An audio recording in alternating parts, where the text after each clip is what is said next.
Thank you for having me here. I'm excited to share, but I'll start by saying I'm really like the guy behind the guy. I don't love like the spotlight or having the microphone in my hand, so just bear with me. My voice might shake a little bit.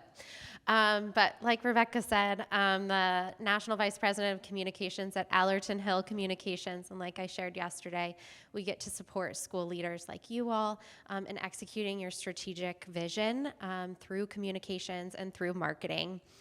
We work in districts of all sizes. Right now we're in 12 different states around the country, and we get to support leaders through community organizing, writing, graphic design, marketing, all of those things. But today I'm excited to share a little bit more of my story.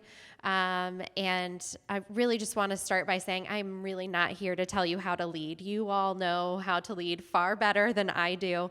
But I do hope that I can share a little bit about how you can tell your story. I really do think that your story, your personal story, not just your district story, is one of the most powerful tools you have in your strategic tool belt to lead and to bring people along with your vision and your journey. And so that's really what I hope to talk to you about today. So I'm going to talk about leveraging your story, protecting your time, and then I'm going to invite Lisa Leali to come back up. I didn't know it was going to be the Lisa Leali hour, but you are all so blessed to hear from her again, and how she is really leading and supporting her story and sharing her story through her work. And it's really a great theme. I'm going to start telling my story from being a volatile teenage girl. Yes, like Rebecca said, my mom was a school superintendent. So I am the impetus for a lot of her trauma that I'm sure she's in therapy for right now. But we don't talk about that. Jump scare. I used AI to create this image because back then we just didn't have phones all the time. But my story really starts in my principal's office. I was spirited, opinionated, but I skipped class not to go to the parking lot to smoke cigarettes or anything like that. I skipped class to my principal's office, and we would prank call my mom, who was a superintendent in a neighboring town. So, he got tired of this and started giving me projects to do. The first project was, I was really into journalism, and so he was like, okay, let's expand the journalism program. My junior year, I raised over $10,000 to expand our journalism program, start a broadcast program. We built a whole studio. It was a whole thing, but I was still showing up in his office. So my senior year, he got me into a new high school internship program through the John Glenn School of, I forgot my mom was here. And I got to intern through the John Glenn School of Public Affairs with Joanne Davidson. She was and still is the only female Speaker of the House in the Ohio House of Representatives. And when I got to intern with her, she was starting a Leadership Institute for Women, inspiring women across the state to run for local office, state office, cross party lines, because she believed that women should be in power in positions of influence and able to change things. And she really ignited something in me and got me out of the principal's office.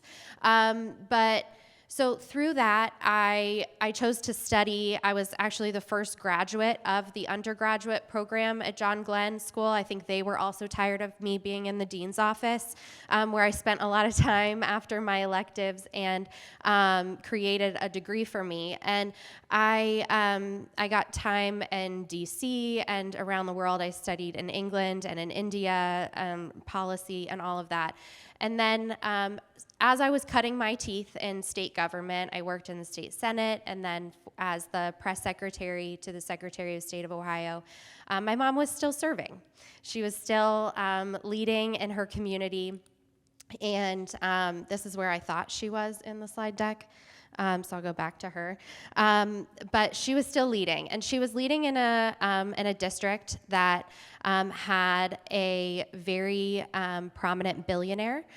His name's Les Wexner. It's no secret. He runs Abercrombie, Victoria's Secret, has been named a lot in the Epstein scandal, if you're following that. So that was my mom's world, right? He was trying to be puppet master, and she was just doing what was best for kids. Long story short, at the time, I didn't have the skills to help her navigate where she was at in her professional journey. And really, by the time I did, it was too late, and her career came to a grinding halt. And she got pushed out of the district and started doing some other things in education. But that's really, why I am doing what I do today, which is I got out of politics and got into education because I wanted to use my powers for good and not evil, and help people navigate really hard situations. I'm not a teacher. Like I said, don't love having the microphone or being in the spotlight, but I really do believe in what all of you all do. And the power of your story is really that when you are able to tell your story in a clear way, when it's visible to the people around you, you're not just communicating better, you're leading better. You're able to bring people along on that journey, whether it's your board members or your staff, or just the families in your community. And that's what this is all about, because at the end of the day, the work that you guys are doing, the kids you're impacting, that is what matters. And so really, there are a lot of different ways for you to leverage your story, and it's about finding those natural ways to weave it into the work. So these are just a few ways, framing your decisions in light of your values. Sharing your personal stake in complex issues, sharing how you came up into this role, the life lessons you learned on the way, the things your kids are experiencing. There are little ways for you to weave those in without being too vulnerable, but it gives people an opportunity to connect with you. And then owning the narrative before others shape it for you. And that's what I want to share in this next section on protecting your time. And when I talk about protecting your time, it's not just about scheduling 30 minutes for lunch, although you should do that. Please do that. Make sure it's in your day. But it's about protecting your leadership energy. And really what it comes down to is I feel like I'm in a position of privilege. I get to see inside people's leadership journeys in this position at Allerton Hill, where I am having intimate conversations with school leaders all the time. And the ones who I think are doing it best are not doing more, they're actually doing less. And it's about choosing what gets your energy and what gets your time, because not all of it is worth it. And if you're going to actually make big changes for kids, you need to be in a proactive state. When you're in a reactive state, that's when you lose sight of what you're doing. And so, like I said, I worked in state politics, but it's now encapsulated in an HBO documentary called Dark Money and Corruption and Politics. And a lot of the people who I came up with are main characters in the story. So if you want to meet them, just turn it on. And the reason why I left. But I learned a lot from my time working in a very corrupt political empire in Ohio. And I want to share some of the stories with you all. And they all come back to telling your story, because first and foremost, the people who are best at telling stories and who really own the narrative are not the smartest or most qualified people in the room. They just know how to own it. And they own their own story. They own the story of their opponents, of the public. And it doesn't matter if it's true. They say it loud, they say it proud, they say it over and over again, and then it becomes true. And so, during my time in politics, there's really, I think I've boiled it down to two things. Maybe I'll think of more things over time, but really the two things I wanted to share with you guys today is the way that they do this. The first is that it's called flooding the zone, if you've heard that term. It's recently gotten a lot more airtime in the media, but Flooding the zone is inundating leaders or people in power with information, with pressure, and the goal is to move you at a faster pace. If I'm an opposition group and I want to move a leader in my direction and away from their strategic goals, I will do it as fast as I possibly can. And if there's a lot of pressure, I can move you to make a mistake. And so they flood the zone. There's lots and lots of noise. The second thing they do is isolation. And they will make you feel like you cannot trust the people around you. And that is where, this Empower Trip is so incredibly important. Having people you can trust who aren't, wearing a wire while you're trying to figure out what you think is right in a situation. There's so many times where I call it the gray sticky stuff comes up. And it's not a black and white answer. There's not a clear next step on what to do. And you need people you can trust to navigate where are we going to go in this gray, sticky situation and why. And you need people who you can trust when you're in that moment. I saw really good, principled people lose their way. Not because they were corrupt or they wanted to do something bad, but because they just got swept up in the wave, right? You have to make a decision quickly. I need to come out with a statement, and I don't know who I can run it by. And so those are my 2 lessons from learning from some of the worst people on the planet. And so this is what we do at Allerton Hill. Really, when we come in and we have the opportunity to support school leaders, yes, the goal, like yesterday, I said, the tyranny of the urgent, right? A lot of it is just getting the work done so that you have the time to focus on something else. That's a big part of it. But the other parts of it is making sure that you have space to share your vision in a proactive way. It's not, sometimes it's a blog or it's a video, or it needs to be authentic to you and how you want to share your voice or your vision with your district, but you need those proactive channels to do that. And then the safety. We do a lot of public opinion research in order to help you navigate those gray, sticky situations. And so you need a safe space. So we try to provide that. And we're cheaper than a lawyer. So, because really when it comes down to it, like I said at the beginning, your story is impactful and it changes the way you lead, it changes the way people follow, and it changes how people get engaged with your work and with what you're doing for kids, which it really does matter. And so it's not fluff, it's absolute strategy. So the last section is I'm going to invite Lisa to come back up and share. Like I said, I feel really privileged that I get an inside view into how school leaders think and process some of their hardest things that they face. And I think I've learned a lot from Lisa. She's made me a better mom and a better person overall, just in the way that she leads. And so I've asked her to share a little bit more about how you are weaving in your story and leveraging your story to build trust and build your community. Thank you. So happy to be here so much on my first time and be with such a great and supportive group of women. I do think that our stories matter. I am a big believer in what you see depends on where you stand, right? Your experiences have shaped you, and so it's important if you're leading that people understand where you're coming from.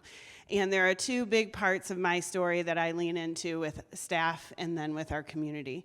First is my family of origin. So I'm the youngest of 6. I was just telling someone today that it matters. Last names matter, and I'll tell you how it matters. My best first days of school were when the teacher did not know how to say my last name. Why is that? She didn't have any of my siblings, which means I'm not living up or down to any other expectations, okay?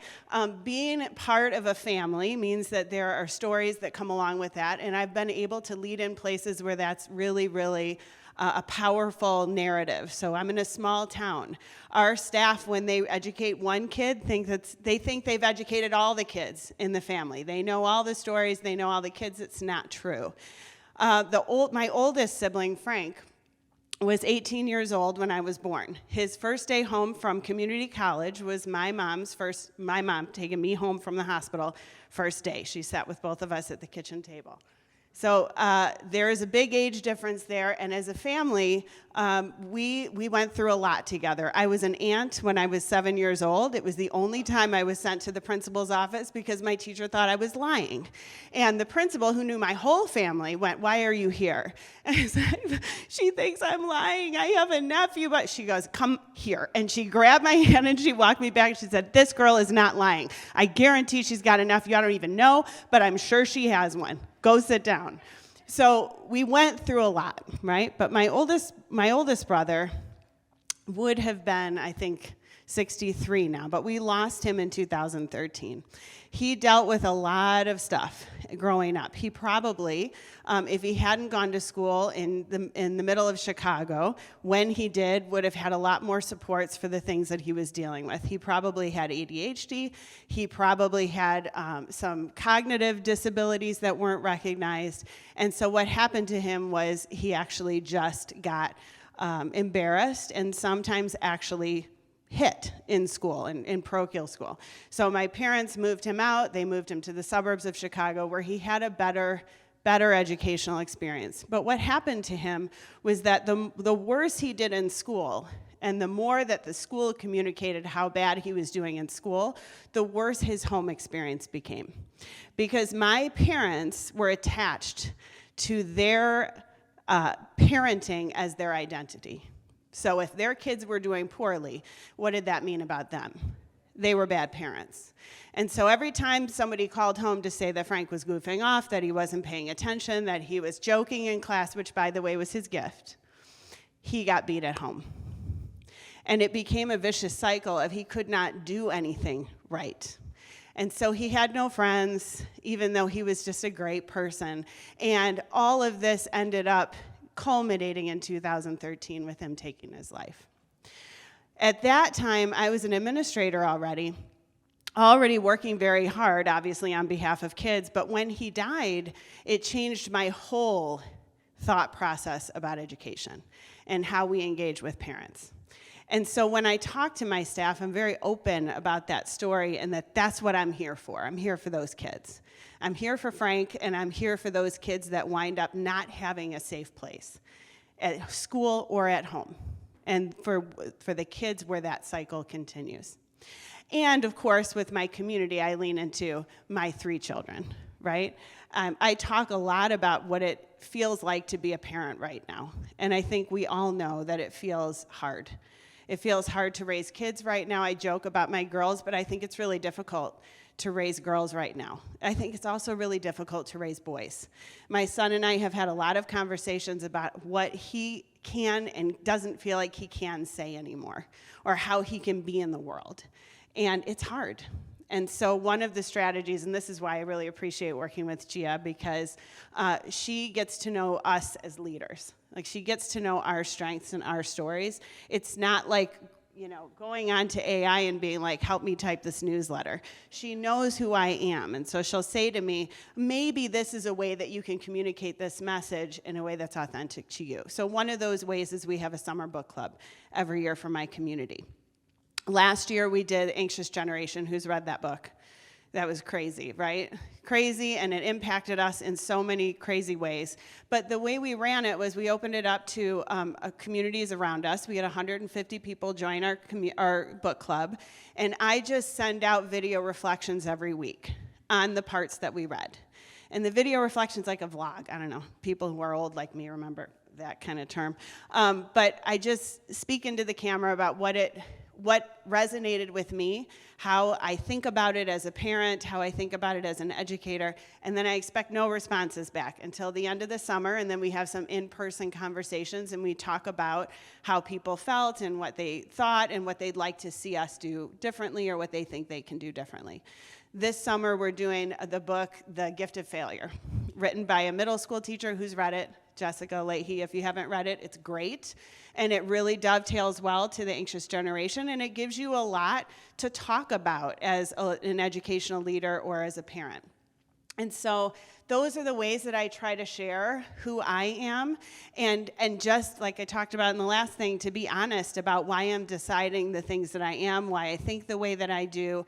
It all comes from our experiences, and all of our experiences are valid and real, and will all inform how we lead. So thank you to Gia for your support. Thanks, Lisa. And that's it. Your story matters. I hope that you see how you can incorporate your story into your strategies and reaching all of your communities. And yeah, thank you.